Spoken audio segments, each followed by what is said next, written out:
Hi, guys. We're really excited that you're here today. We have a panel from Ernst and Young with David, Brandy, and Berta, and we are really excited that they are our final group of presenters for our Financial Bootcamp series that's been offered through the month of October. So with that, we're going to go ahead and get started. What I'm going to talk through is EY's 7 drivers of growth.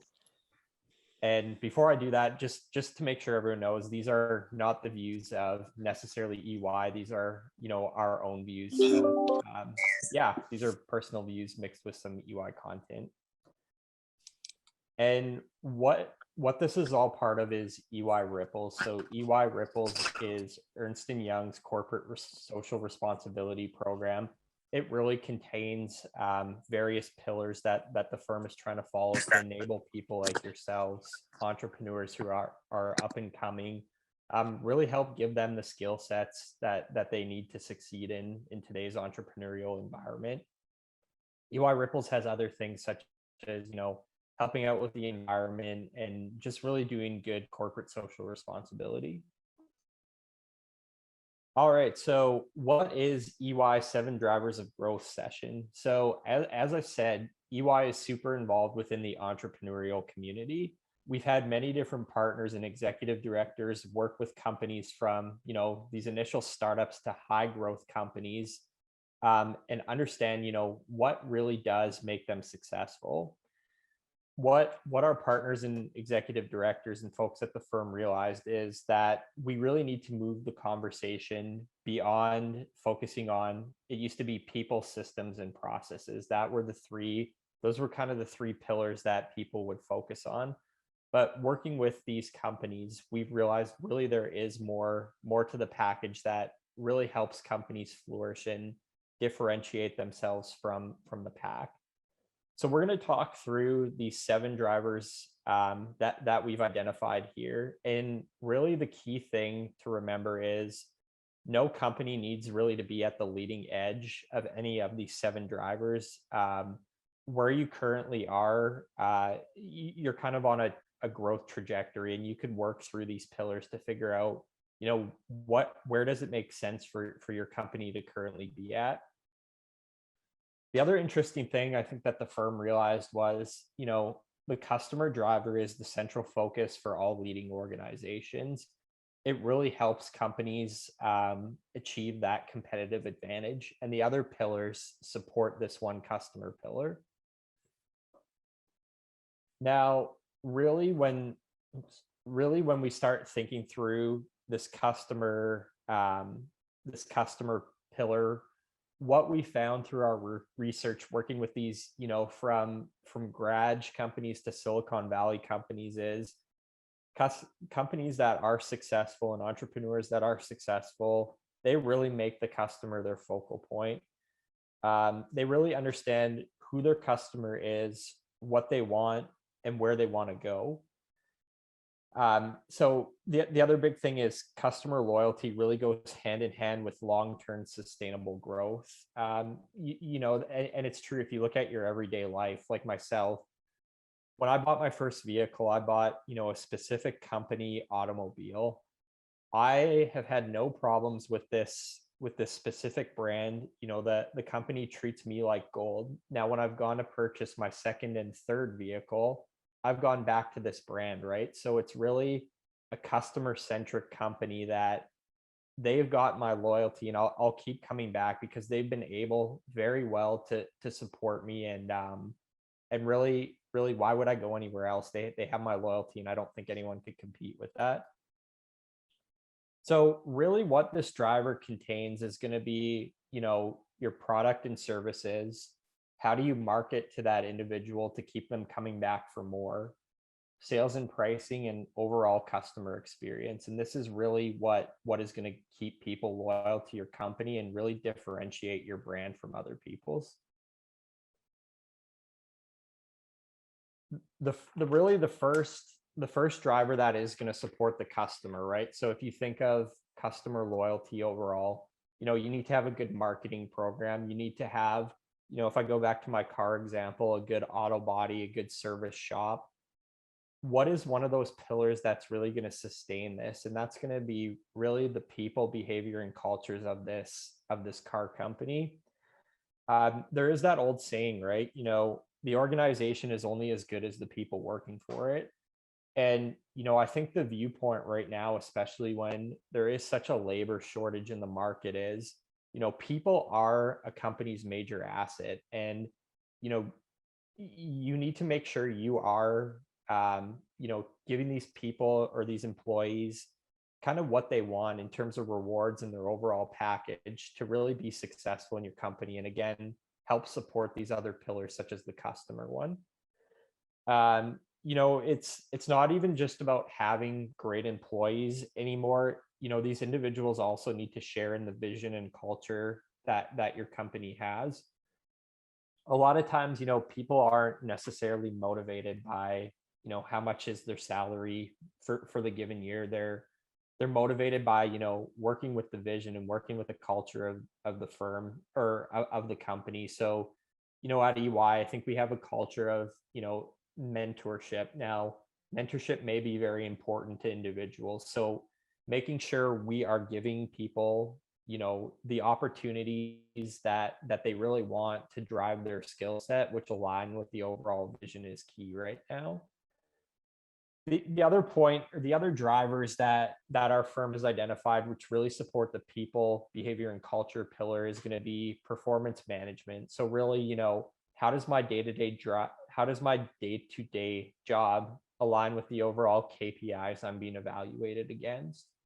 Innovation. I think, the pandemic has taught us, we could work remotely. We could probably change a lot of the things we did pre-pandemic and, implement them in our jobs today to make our jobs more efficient, make our jobs a more, cultivating place to work. So with people, does the organization give individuals the opportunity to innovate? Did they have the time to go and, work on special projects that really help give them purpose and drive the overall vision of the company?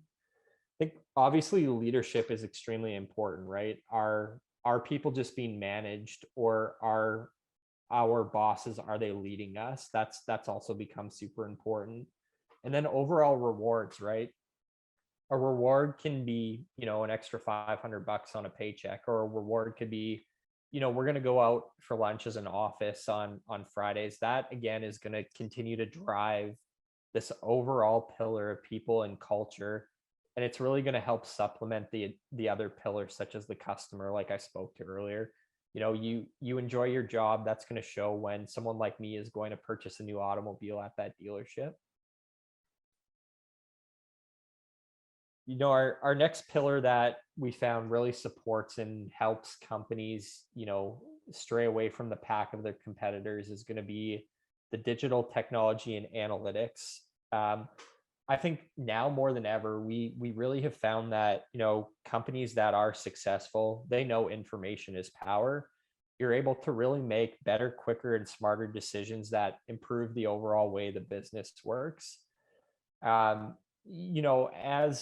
we've transitioned into hopefully what is going to become, the post-COVID era, how has digital innovation really played a role in where companies are going today?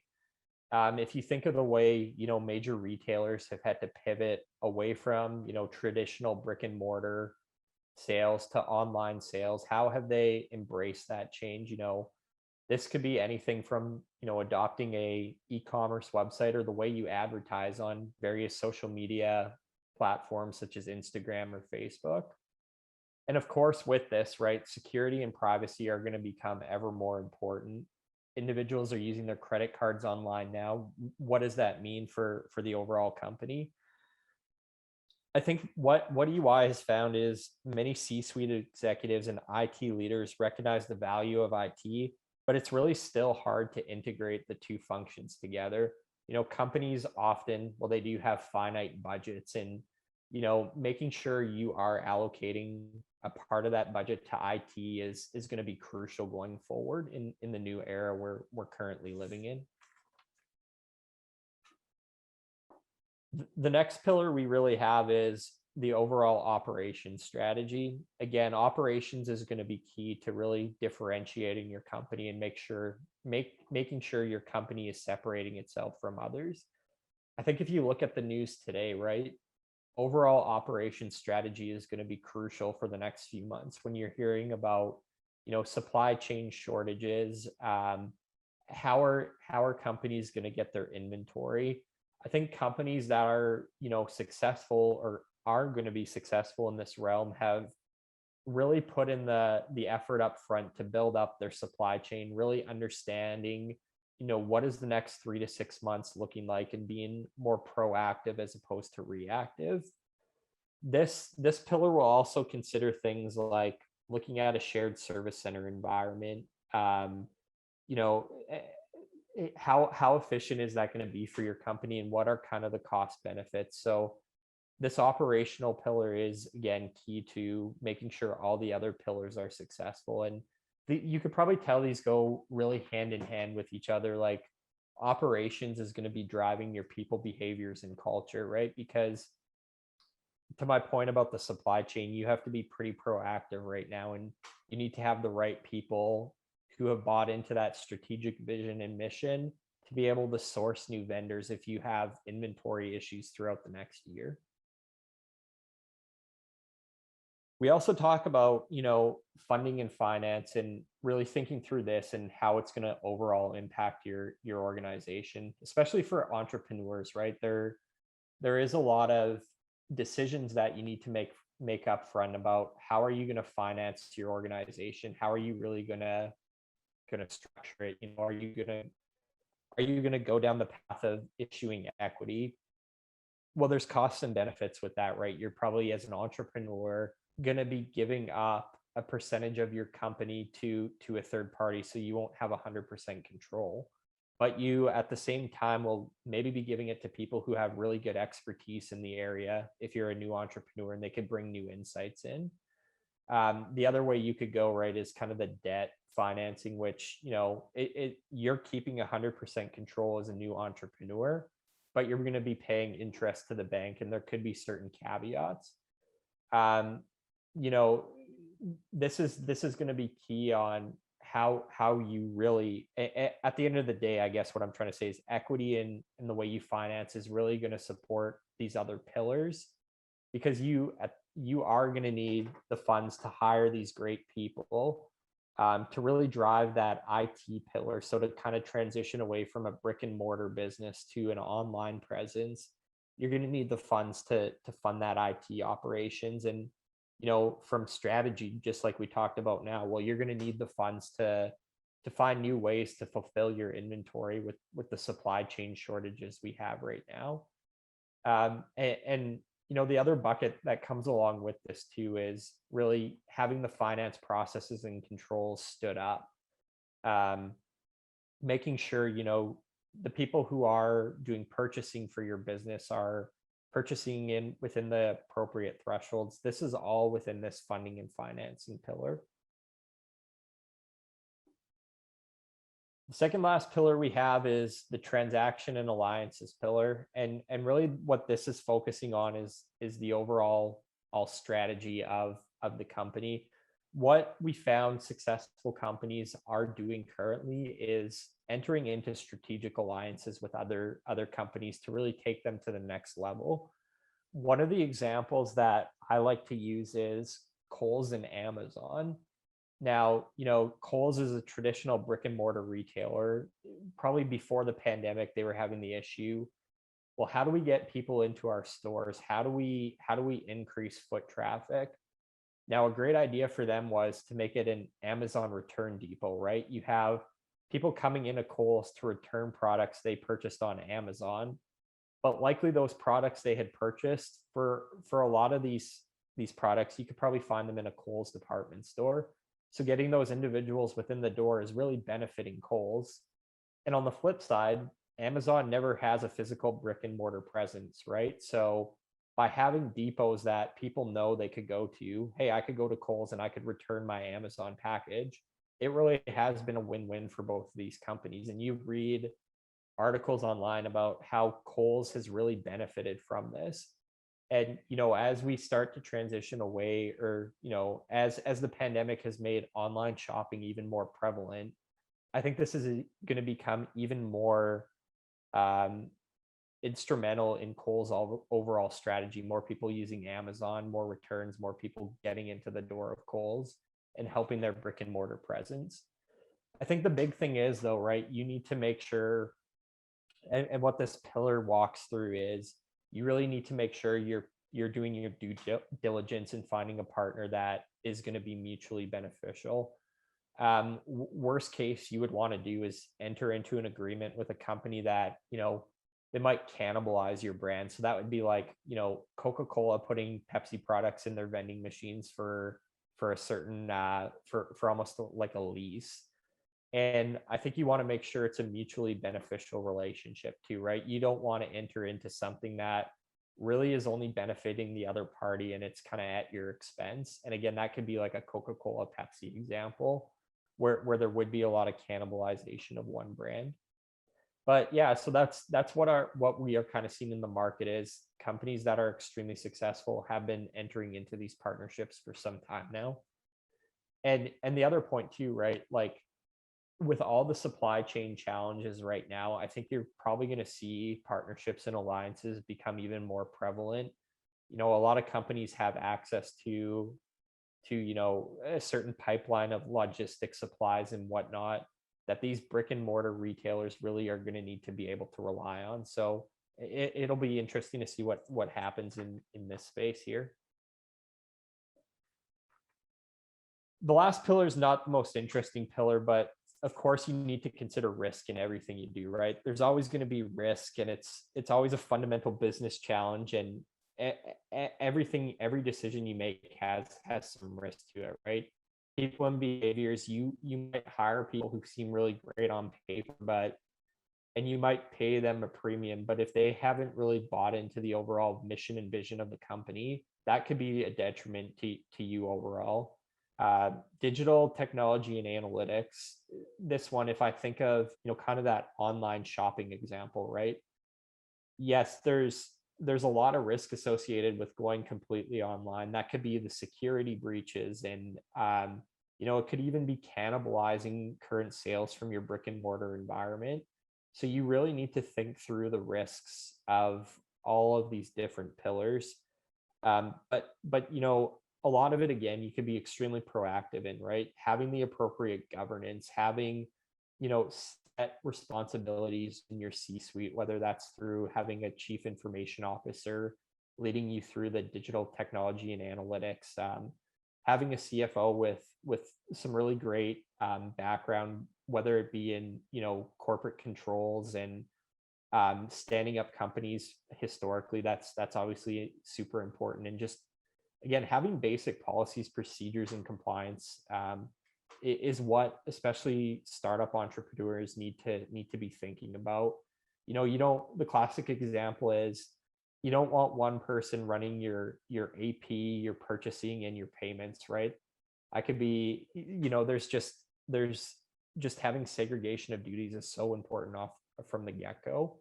And that's really what this pillar is focusing on for our 7 drivers. And at the end of the day, right, when we look at all these pillars together, what we do as part of the EY exercise, if anyone's interested, please feel free to reach out to us on. We would evaluate your company on each of the 7 pillars and understand where are you currently and where do you want to go as an organization. And what that will enable you to do is prioritize the finite resources you have to really increase this overall customer barometer here. We've worked with a few companies in Northwest Arkansas and gone through this exercise, and they have found it super beneficial. Really has enabled them to focus in on, where they should be allocating more resources, where they could pull back some, to really get them to a sweet spot on where they are in terms of their overall growth as an entrepreneur.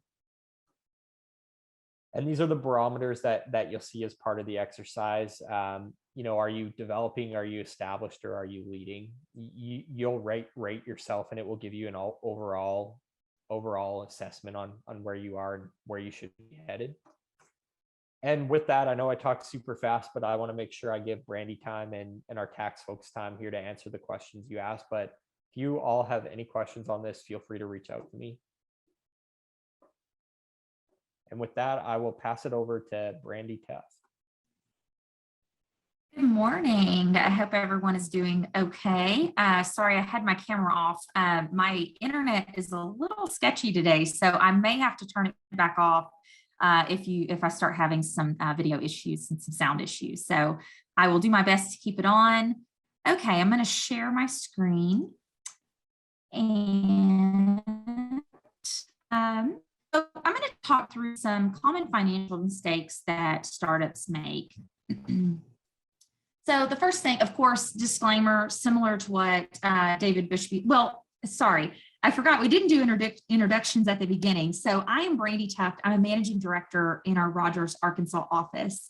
I have been with EY for a little over 15 years now, which seems absolutely impossible, but time does go fast when you're having fun, I guess. So very excited to be with y'all today. And so now I will get back to the slides. So similar to what David said, just a disclaimer, the views expressed today are not necessarily those of Ernst Young. Of course, we utilize Ernst Young materials, but at the end of the day, we add our own input in, and those are my own views. So as I'm going through, please ask any questions that you have.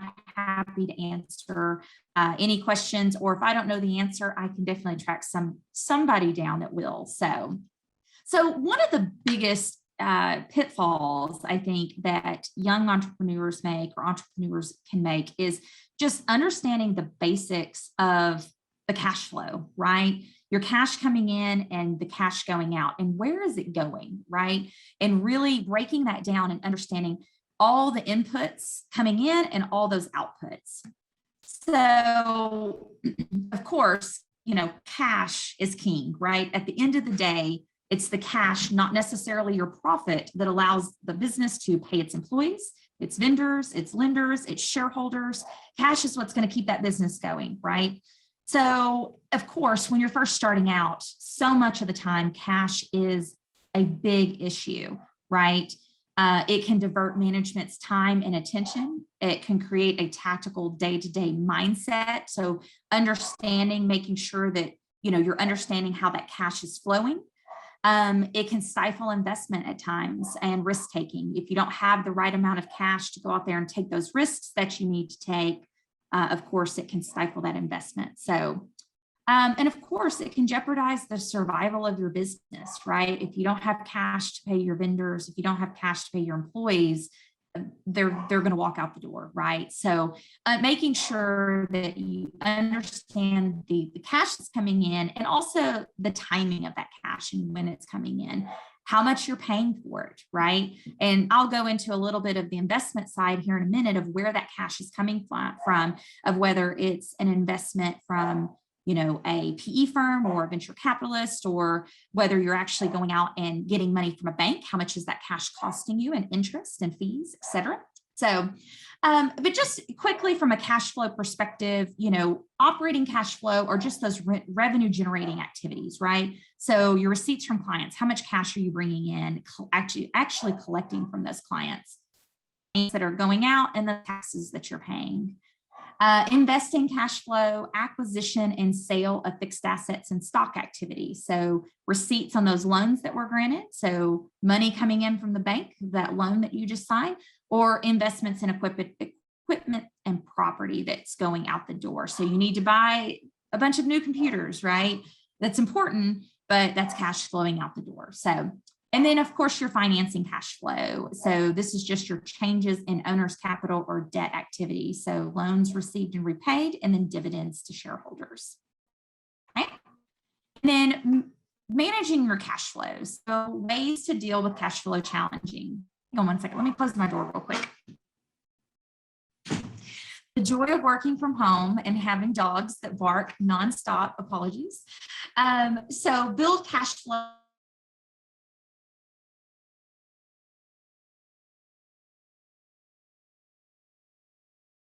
In time that you're going to have cash inflows, and how those match up with your cash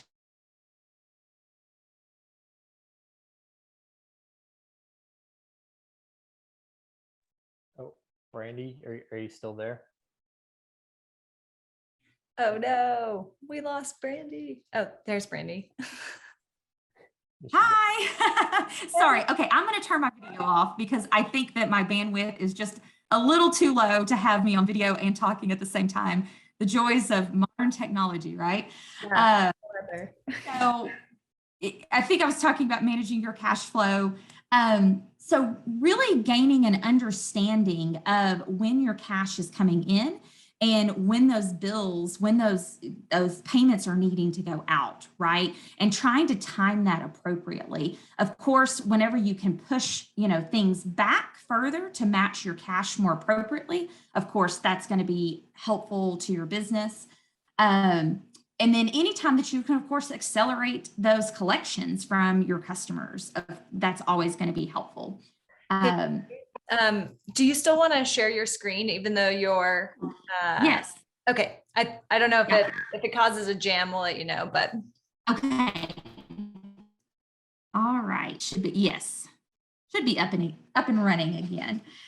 All right, so then create financing flexibility. So securing financing to withstand short-term cash flow constraints. So, you can always think about a cash draw, right? And say a revolving line of credit that you can pull off of if, you've got a bunch of customers that are going to pay next month, but you've got a bunch of bills coming due this month. You could pull off of that, pay short-term interest, and then make sure that you're paying your bills so you don't have any issues with the company itself, and then make those collections the following month and then pay off that debt. Let's see. And then, of course, identify and deliver on opportunities to improve. Of course, just making sure that you're always kind of looking back and saying, okay, what could I have done better with my cash flow here? And, of course, hiring the right accounting firm, accountant, advisors, etc., what can help with all of that. So, okay. This is just some example sources of financing. Of course, property, plant, and equipment. Of course, you can, look to term debt or just asset finance. And then, of course, for working capital, like I said, that short-term revolving facility helps a lot of companies, young and, more advanced, more established companies even, just make sure that they can meet those short-term cash goals and make sure that everything is getting paid on time. And then, of course, you've got your, inventory finance and receivables factoring, if that's, something that you chose to do. So you can actually sell off those receivables to a bank. They will pay you right now, but you'll pay a fee for that, right? So, and making sure that you understand all those fees that are going into that receivables factoring is always critical, of course, with any financing, understanding the fees and the interest being paid. So, all right, so then working capital management strategies. So we're going to talk a little bit about just the working capital and how you can manage this, just some high level here. So of course, working capital drivers and performance indicators. Of course, you're going to want to understand, your days of sales outstanding.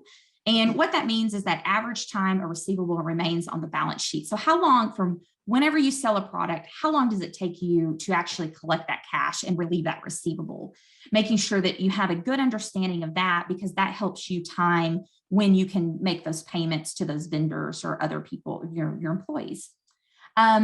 Then, of course, your days of inventory outstanding. So how much inventory in terms of number of days that you have to sell? How fast does that inventory turn over, right? Before you're able to actually ship it out the door. And then your days of payable outstanding. So the value of the creditor balance in terms of number of average days of purchases. So how long does it take you to actually pay those vendors? So, and then all of that is going to equal your cash conversion cycle. Okay, and then these are just some ideas for each of those kind of categories. So your, order to cash, your days sales outstanding, your days inventory outstanding, and your days payable outstanding. some working capital improvement levers that you can pull and maneuver to help any of those factors, basically. So reducing collections work through debt factoring, negotiate more favorable customer terms, term reduction, customer deposits. So, if you normally give them 45 days to pay, maybe you try to start pushing them down to 30 days to pay or even shorter. Strengthen collection activity, making sure that the actual sales that you made, that you're actually collecting on those sales. What is hindering you or your business from collecting from those, the people that you've actually sold to? For days inventory outstanding, just rationalizing the number of products and suppliers that you have, making sure that you're always going through, your inventory that you have on hand and what's really moving and how fast is it moving. Of course, if you have something that's moving slower, challenge, rationalizing, do I need to continue with this product, etc. Outsourcing is always an opportunity, of course, depending on, specifically what product that you're offering. Days payable outstanding, defer payments until after the due date sometimes. Sometimes that's a requirement. And sometimes it may make sense depending on what the fee is versus taking out a short-term loan to make those payments, et cetera. So you just have to kind of balance all of that, right? And then also just negotiating more favorable supplier terms, making sure that those are matching up with your sales terms so that you're not having to pay the vendor before you're turning those sales dollars over. I think that is one of the most critical pieces that, entrepreneurs and companies need to determine, because if you have to pay your vendor in 30 days, but you're not collecting from your actual customer for 45 days, that can become an issue, right? And then, of course, some longer term financing options. We'll go through these pretty quickly. Independent financing, so this is if, your friends, your family, your network, you go out on Facebook, however you choose to raise that independent financing. It's you going out and putting the blood, sweat, and tears in it, right? To, ask for people to invest in you. Debt financing, of course, is just going out to an external party, a bank of some sort, and obtaining financing that way. Of course, in that case, there's always going to be interest, there's always going to be fees, all that fun stuff that comes along with it, right? And sometimes, especially for newer companies, those interest and fees can be very, very steep. So you always have to make sure that you're understanding the terms there and the effective interest rate that you're paying. Equity financing, that's financing obtained through selling a portion of your business. So you're giving a portion of your business to someone else for cash, but you always want to make sure long-term, what does that mean? And like David said, sometimes that's great, right? Sometimes you're missing a piece of expertise. And so it makes sense to sell off a piece of that business because you're bringing in that expertise in-house potentially. But then, of course, as your company grows, as your profits grow, that means more of those profits are going to someone else. So you always have to, look at the pluses and minuses of all these different types of options. And at the end of the day, almost all companies need cash flow at some time. So you have to evaluate. And most companies are going to choose a mix of debt and equity. So why do we need financing, right? So, you're starting off a formation of a company, right? You're innovating, like making sure that, you want to make sure that you're keeping your innovations up to date. I remember I was trying to pay a bill for a company that I had bought something from, and they're like, we take checks only. And I'm like, what? Like, what do you mean you take checks only? Like, is that even possible anymore? Like, you don't have any way for me to go online and pay you. And they're like, no, we don't accept any credit cards, So, I mean, something as simple as, payment innovation, making sure that you're making it as easy as possible for your customers to make payments to you. So mergers and acquisitions, maybe you found a target and you want to go out there and you want to buy another company, or you want to merge with another company to help just solidify the great thing that you have going on. So And then of course, it lists all the different ways of how you can obtain financing, which we've talked about a lot of these. So grants, of course, the thing that I think a lot of entrepreneurs miss sometimes is just going through the grant process, making sure that when you have this great idea, that you're going out there and you're researching and finding out what grants are available. And I know it's going to be an onerous process to write, the grant writing and all that fun stuff. But it is, and a lot of times, a great way to get money that potentially you don't have to pay back. They're going to give you an investment and say, here, go run with this, because this, I'm actually working with a company right now that is working on long-term battery storage. So the big batteries that we have right now can only last, the lithium batteries for like manufacturing facilities only last about 4 hours. This company is creating batteries that last 8 to 12 hours. Well, that is a great sustainable way. And it doesn't use lithium, so it's more environmentally friendly. So they've received some grants. They've gone out and found those grants. All right. And so just don't ever, don't ever forget that process, the grant process. So we talked a lot about bank debt already. Of course, like I said, making sure that you understand that effective interest rate, right? And what you're actually paying for that debt. So based on the amount that you're pulling out. And then private equity, venture capital, angel investment. Of course, you're going to be selling off a portion of that business. So understanding what that means for you long-term. And then, of course, common reasons for application refusal for any of these types of investments sometimes. David Bushby had a great, comment, lack of governance, just lack of segregation of controls, right? If you have one person paying the bills, paying the employees, collecting all the money, sometimes that's a red flag, right? And I understand there's a lot of times when you're first starting out, that's all you can do, but just keep that in mind as you can segregate as much as possible, making sure that the people collecting the money and paying out the money are different people. And there's lots of other, segregation of controls and checks and balances that you need to think about, of course. A lack of resolution plan, succession planning sometimes, making sure that if something were to happen, what happens to the company? Making sure, how does it continue to live on? Just a poor pitch, right? Without thinking through the need of what you're seeking, the money for, right? Making sure that they understand here's what I'm offering. Showing what the cash flows look like after the investment, not just the cash flows from current operations. How are you going to spend that money? Right? If it's just, oh, well, I'm going to, I want $1 million just to run the company day to day. Okay, well, what's in it for the investor, right? Oh, I want $1 million to go do this research and development and create this really cool new product. That's probably a better pitch sometimes. But, just making sure you're sitting and thinking, kind of putting yourselves in the shoes of the investor or the bank and what's in it for them at the end of the day. And then, having information about the transaction. That's kind of what we just talked about. And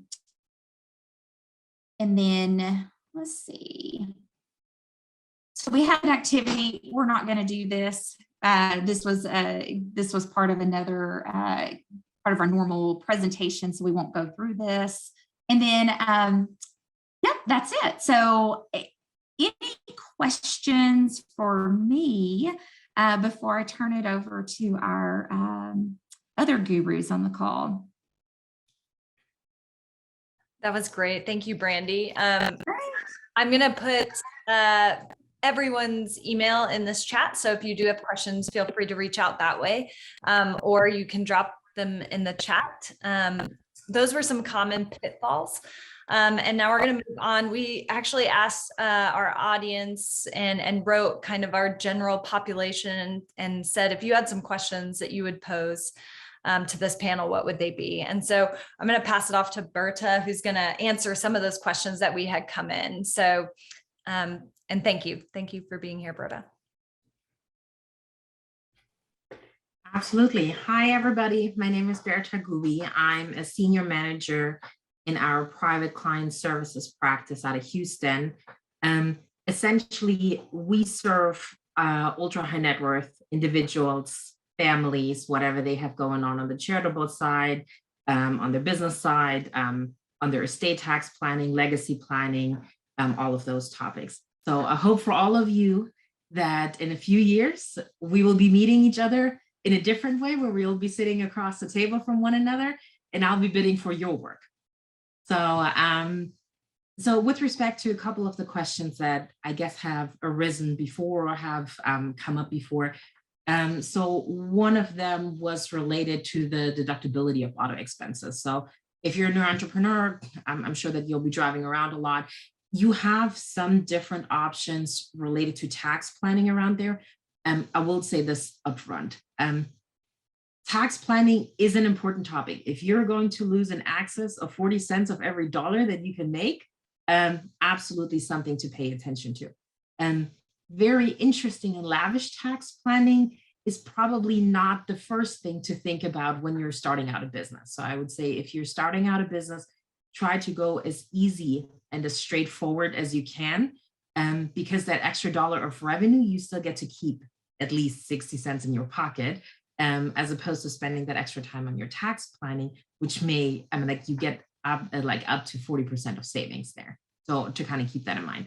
On the first topic, auto expenses, the easiest and most straightforward way is really to handle it via your standard deduction that you can get for mileage. Runs around 50 cents a mile. You can basically track in an app where you're driving, like how many miles have you driven. You basically just turn on the app when you use it for business and you don't have to track anything else. You don't track your insurance, you don't track your maintenance, you don't, you can still separately deduct like if you're paying for parking and those kind of things, but that's kind of like the most straightforward version of it. That rate gets published every single year. All the IRS wants to have in records is basically you having a record of these are my business miles driven, and then you want to say these are my total miles driven in the total year. Yeah, that rate of 50 cents a mile, roughly 50 cents a mile, it moves up a cent or two every single, about every year, it considers the cost for gas, for the depreciation on your vehicle, for any maintenance that needs to do, repairs that you need to do, those kind of things. What this is though going to create is essentially, it's giving you cash flow or kind of like a tax benefit. Well, it's not giving you cash flow, it's giving you a tax benefit depending on how much you drive. It is not tied to how much money you actually spend on the car, right? So like, for example, if you buy a car, the first year, you're going to have more significant cash outlay. If you're trying to match cash more closely with kind of like your costs, maybe a lease under the business might be a better idea, or you're trying to do a lease back to the business. I will say this, for year one of your business, I wouldn't necessarily go that far. Try to focus on the items that are important for you to gain your customers. Let me pull this up. What else did we have in questions? I can read them to you, Berta, if that's helpful, or if you have a certain order that you want to go in. Okay, I think I got the next one. Okay. Which entity should you choose? Okay, folks are spending hundreds of thousands of dollars in their tax planning in order to determine the perfect entity. The easiest way for you to set, if you're setting up a true business, the quickest, and it will only be you, not where you're intending to go into business with a partner, is to just set up an LLC. It provides you with liability protection. If you do set up an LLC, there's agreements online that you can pull. Generally, we suggest, when you set up a business, find yourself a good attorney, find yourself a good accountant. You do want to have those two in the background. They don't always come cheap, but when the mistakes are done on the back end, that will be the more expensive portion. So, but if you're an individual wanting to open up a business, an LLC is usually the easiest and most straightforward way to go. From a federal perspective, the income is considered self-employment income to you. That means that you will pay your own Social Security and Medicare. If you were to work for a company, the company would be paying half of those Social Security taxes. You would be paying the other half. If you are trying to go into business with another individual, an LLC with two individuals would automatically default to being a partnership. Or you can set up a limited partnership. Generally speaking, we would not suggest to set up a general partnership. A general partnership means you have unlimited liability. So you want to have some liability protection between your business and you as an individual. In case anything is going wrong, somebody's suing you. In the setting of a limited partnership, you do need to have then one generally unlimited partner. Where so there you start then doing some planning where you might place an LLC general partner in order to absorb that liability risk for you. An LP setup is a little bit more complicated than an LLC setup, and might be the more beneficial if you think that you want to go into business with someone else, or if you think that partners might be changing out over time.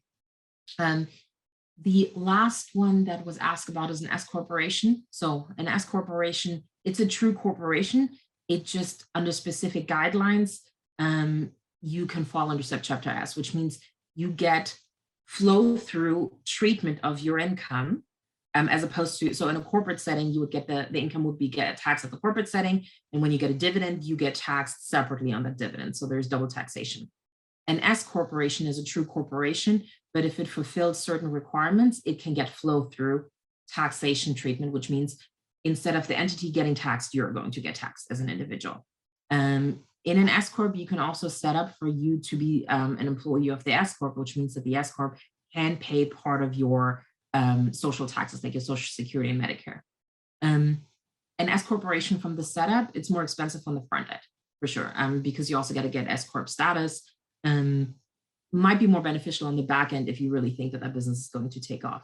Two things to remember with an S corporation is you can never have more than 100 partners, and every single partner needs to be a United States citizen. So if you think that you might be doing business with individuals outside of the United States, you will, in quotation marks, blow your S corp status if you're going to allow a non-citizen to become part of your S corp. So keep that in mind as you're doing business. And again, year one, an LLC might just be your best bet, unless you have a business that's going to take off straight away. Let me go on to the next one. One of them was asking, oh, should I lease or own a building property to run my business out of? Here we're coming into the topic of ownership versus cash outflow. That's really the biggest driver here. So if you're going to buy a building, like a commercial real estate building, in order to run your business out of, biggest ticket topics there are, one, do you have enough cash to either fund enough for a loan or buy the building outright? Do you have enough cash upfront in order to do so? If you do, and the interest rates are low, that may be your best bet. And especially if there's part of the building that you can rent out, because all of a sudden you're generating a second income stream separate from your business entirely, like from what your regular business would be, which then helps you pay off that mortgage on it.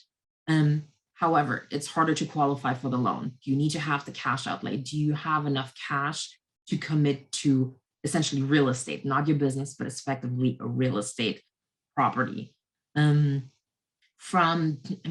get, of course, you can deduct your mortgage interest then on there. You might be able to deduct certain maintenance costs, certain improvements on it. So from a tax perspective, there's definitely certain pieces that you can deduct. The other side of it is if you're going to lease a space. So renting, generally speaking, is going to be more expensive than owning from the perspective of your monthly payments. So your mortgage payment is generally per month less, but it's going to, with your down payment, you're going to basically immediately, like on day one, you're going to freeze up more of your cash. On a monthly basis going forward, your mortgage payment is generally speaking less than what your dollar value on your lease payment would be. On a lease payment, the benefits that you have on it is think of renting an apartment. You don't own it. If it breaks, your landlord has to take care of it. You generally speaking don't need as excessive of insurance payments, and you know exactly every single month how much you need to pay. If you were to own it and it breaks down, you got to go fix it. So if that AC system needs to be ripped out, that might cost you $30,000, $40,000, $50,000 that you didn't anticipate.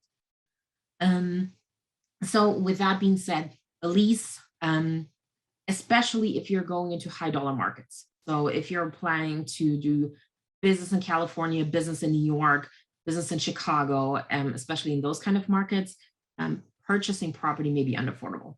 So maybe a lease is then just the best way to go in order to get your foot into the market. With a lease, the lease expenses and like basically your rent is fully deductible to you. So from that side, the lease is from a tax perspective the easier one to handle. However, the decision making on this one should maybe a couple of years down the line, you might think about it more from a tax planning perspective. In year one, you might want to think about it more from where do you need your cash? Can you commit this much cash to real estate? And how much cash do you have left over in order to truly fund your business? Okay, I think that was this one. Stacy, did we have any others? Let me try to see. Yeah, we had one around, I want to start a nonprofit, but I do not want to deal with a board, etc. Can I work around this? And can I accept donations without incorporating? Okay, so if you want to set up a non-for-profit, you do have to incorporate. There's 501c status that you have to accomplish with the IRS in order to accept donations as essentially non-income items, right? So like usually if you're going to receive cash from somebody, either you took out a loan or that is income to you. So in order for you to accept cash from somebody else for charitable purposes, you need to achieve 501c status, which is essentially charitable status under IRS statute. A public charity needs to have a board. The whole thought about it is to control. If you are willing to set up a private foundation, you also need a board, but the board can be you, your sister, your dad, your best friend, and I mean, like there's less scrutiny on the board. However, in a private foundation setting, there will be more scrutiny on, are you truly charitable? Is what it is that you're doing, is it truly charitable in nature? Reason being is a public charity has certain requirements, how many dollars they need to accept from the public in order to still be considered a public charity. I think it falls around the 30% mark. So that is something, it keeps them charitable because like, they're accepting donations for a very specific purpose. It keeps them more accountable. Usually the public charities are more focused on one specific initiative, like, I mean, like saving a specific garden or park, or I mean, like it's usually one specific initiative. And private foundations is more a setting, I mean, like you hear it from the Gates of the world, the Bill Gates of the world, right? So it's usually more a thing of legacy planning. So charitable dollars given to private foundation have a little bit less of a value as it becomes deductibility up to a certain, like once you try to deduct up above a certain amount. Either way, a private foundation essentially is a legacy planning tool with a charitable intention. You can donate to the charity, you can donate to your own private foundation, you get a charitable deduction out of it. There's usually tax planning that falls around it. And then inside that foundation, you can decide who will you be willing to give your dollars to. And so usually private foundations don't have their own initiatives, they rather support other initiatives. Usually goes that way more. So the private foundation will set up a mission for itself, what it wants to support, and then it will usually find like kind of like usually public charity that is going to actually carry out that piece of it. Cool. So that being said, I mean, like private foundations, like considering all of the fun, like the fun extra paperwork that you got to do around it, I mean, like it usually becomes a topic once you are willing to make, and you can make sizable charitable contributions, definitely in the multi-million-dollar range. If that starts truly becoming part of your tax planning. Also, what is happening with some of them, like, when we're looking at our ultra net worths in the United States today, their children become heads of the foundation, or they're on the board of the foundation. So at that point in time, you can create an income stream for your children. So I mean, like, they get paid for their board service, like the services that they're providing to the board of that foundation. Of course, that they're going to get compensated for it, which is completely legitimate. I mean, in any other setting, a board or a trustee would also get compensated for the time. it's just a way to think about what do you want your legacy to look like? What do you want your children to get used to having a certain salary, basically, as opposed to immediate wealth being passed on to them? So from an entrepreneurial perspective, a public charity is probably more likely a thing in the beginning. Definitely, if you are applying or you're trying to apply for 501c status, you definitely want to have an attorney and an accountant with you. It is a tedious process. It is tedious for a reason. Because you can accept donations and you don't have to report income.